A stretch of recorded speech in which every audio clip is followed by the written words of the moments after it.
अस्सलाम वालेकुम। Asia 41 news के साथ मैं हूं आपकी मेजबान आमना अब्बास। खबर शामिल करते हैं शोरकोट से। हमारे ब्यूरो चीफ राना मोहम्मद शब्बीर के मुताबिक district police officer Jhang Hasan Asad Alvi की खुसूसी हदायत पर इंचार्ज चौकी बंगला मुराद वाला नैयर अब्बास चट्ठा की जराइम पेशा अफराद के खिलाफ दबंग कार्रवाइयाँ।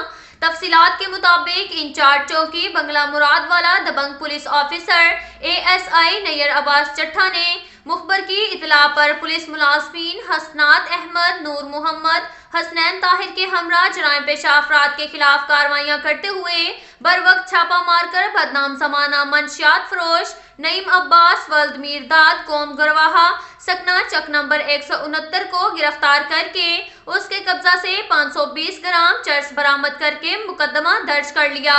इसी तरह दूसरी कार्रवाई में मुखबर की इतला पर छापा मारकर काशिफ गवांस को गिरफ्तार करके उसके कब्जा से 444 पिस्टल, 30 बोर बमा 8 गोलियां बरामद करके मुकदमा दर्ज कर लिया।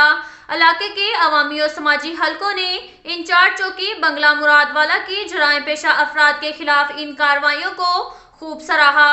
अब तक के लिए इतना ही काफी है। मिलते हैं अगले बुलेटिन में, हमारे साथ रहिएगा।